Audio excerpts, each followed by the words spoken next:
Yousef Asfour. First of all, most importantly, I'm Hani's brother. So here's that chance to put the Asfour in the Hajar. The two birds of one word still. I'm the CIO, Chief Information Officer at AUB. Some people think that CIO stands for careers over. And maybe after this discussion, you know why. Given the discussions before, they were talking about all the things that are happening in technology. What I'd like to do today is, instead of talking about careers and technology, I'd like to talk to you about careers and technology.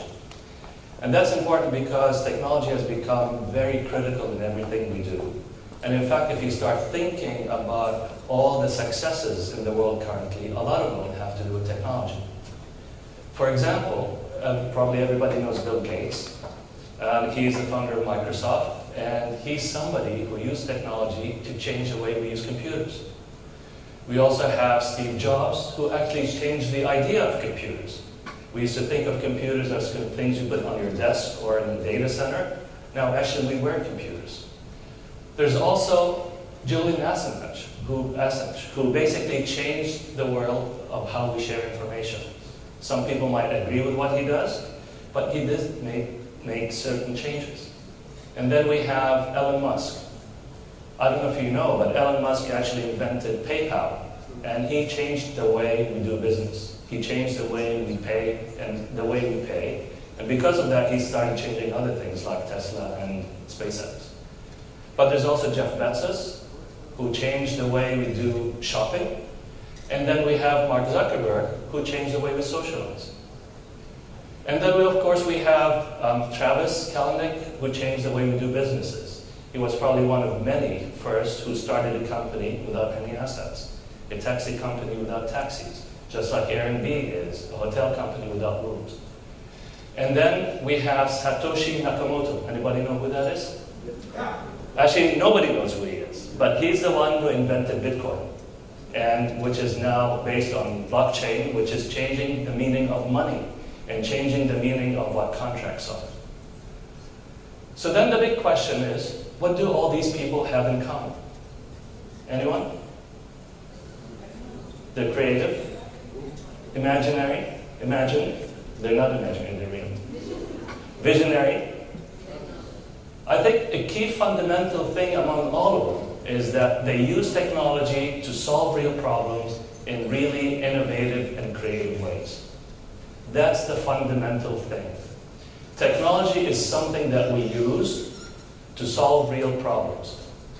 And the key is, as our colleagues here were saying, a lot of the jobs will be gone with artificial intelligence coming on board. Even doctors and lawyers and CIOs will be gone. It used to be that we needed to have skills. Now what keeps us alive is innovation and curiosity and imagination. And that's what is common across all of those. So then the big question is, how do you get there? How can I become like them? Well, you have multiple paths. One path is to get involved in creating technology.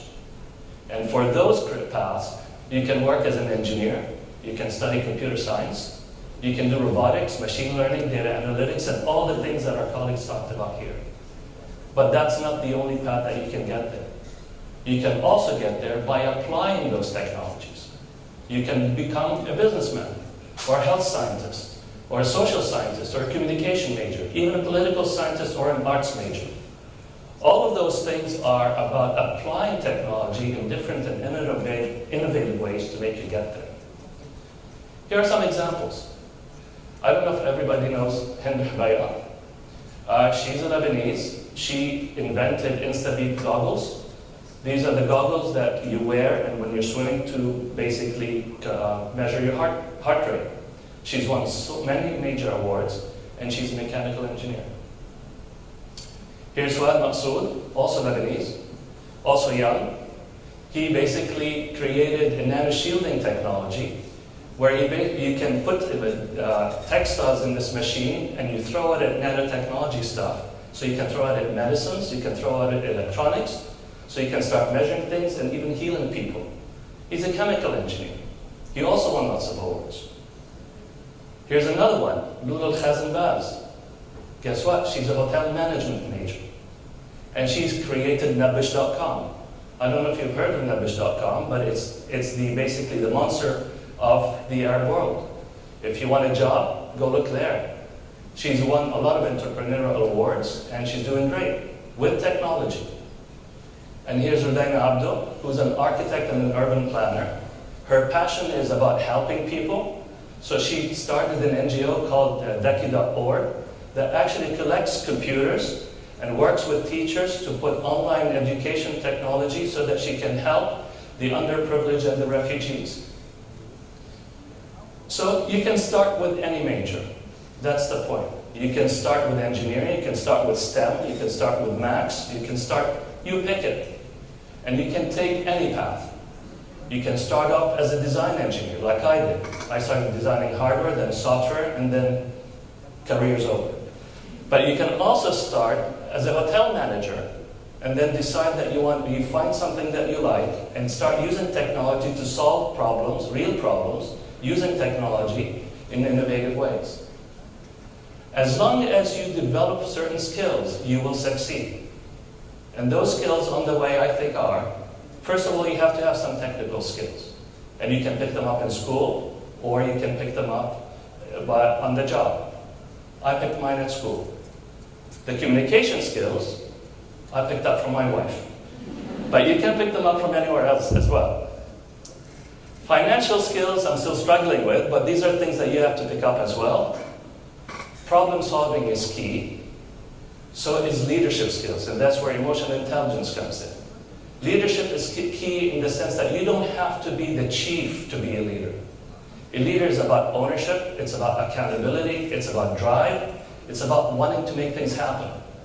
And most important of all is focus and perseverance.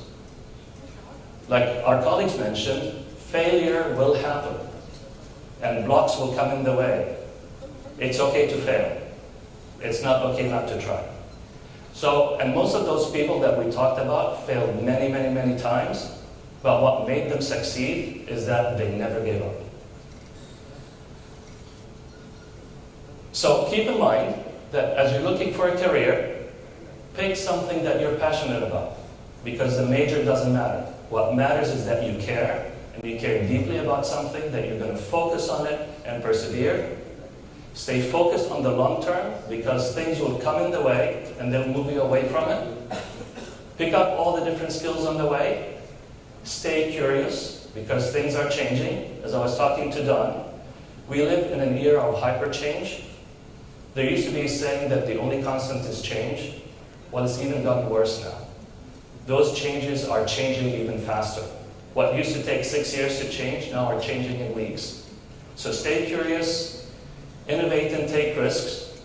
If you keep on doing the same thing, you're going to stay where you are. And most importantly, just remember that technology is in everything, but technology isn't everything. I hope that inspires you. Thank you.